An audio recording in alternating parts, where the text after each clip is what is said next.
Job costing isn't just important for accounting to know, isn't just important in the accounting aspect of your projects, but it's really important in all steps of your contract. So I want to walk through three major steps of your contract and how job costing relates. I'm Jessica Krause with New Life Accounting, and this is Build What Lasts. So step one is the bid. And in the bid, across the industry, you are known as a successful bidding company if you have a hit ratio of 5 to 1, meaning for every 5 bids you put out there, you are getting awarded one of them, right? Well, in order to create that accurate bid that is going to get awarded, you need to make sure you understand your cost, right? You need to know your labor, both internally and externally. You need to understand your material pricing, your equipment, both rental and your own equipment that you're going to use, and the cost of using that piece of equipment, your overhead, as well as your profit margin. And a good bid is going to represent not only the most reasonable price and most accurate pricing, but also the best quality. So you want to be looking at both of those things when you're putting your bid together. The second step is going to be the contract formation. So now you've been awarded the contract, you won the bid, and now you get to negotiate this contract formation.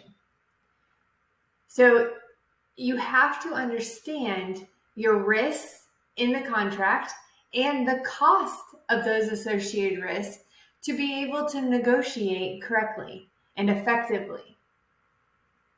So let's say, they're wanting certain deadlines done. There's going to be penalties if this timeline isn't met, and you know that materials need to be ordered in advance. So you're going to negotiate some upfront billing to be able to cover that.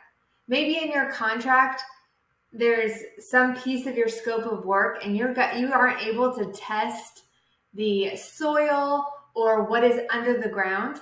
And so there is some risk in there of not knowing when you start digging on that project what you're going to uncover. So being able to add in your contract any associated cost with that risk. Okay. If you work in an area that is impacted by weather, having some negotiations on what that looks like if there's weather delays. And so understanding each of those risks when going through contract negotiations and understanding the pricing or the cost to you for those associated risks is going to be really important for you to have a successful contract. And then the third step is that project delivery.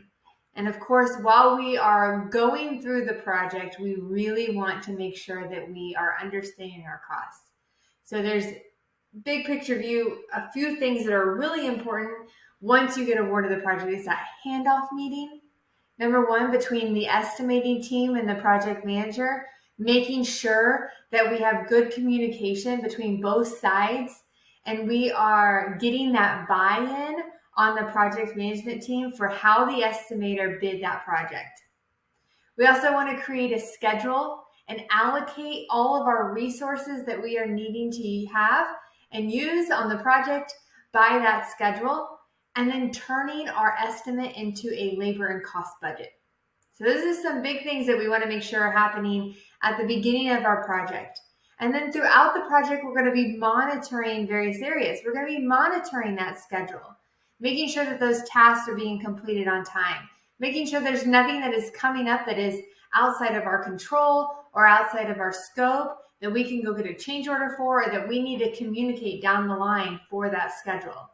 Making sure that our labor is being monitored, our labor hours are being tracked, and that they are staying on schedule. We were allocating those labor hours per the schedule. So we should be watching those labor hours regularly. The costs, all other costs coming in, making sure that they are on track. Again, we allocated those resources as well per the schedule. We should have a pretty good idea when we are comparing cost to cost where we are as a percent complete. And if we are seeing anything that's coming through that is going to throw our costs out of whack, is going to increase our cost, any price escalations or unforeseen issues that are coming up. We want to make sure that we are on top of that ahead of time. We're asking for those change orders. We're communicating any delays and all that. So proactive, continued communication with all parties is going to be a huge piece of this as well. But understanding those costs throughout the project and during the bid process and during the contract negotiations are all so important. And then the final step of having that contract post-mortem conversation where we are looking at the wins and losses of that project and how we can do better. On a project that is really good, we also want to be having those meetings and those conversations with all parties. What did we really succeed at in this project, and how can we replicate that on future projects? If there was an area that we did poorly on, how do we prevent that from happening again? And one way to really see which phase of the project we did well on or busted the budget on is going to be by having those accurate and timely job costs for each phase of the project broken out so we can go back and really see that data. I'm Jessica Krause with New Life Accounting, and we're here to build what lasts.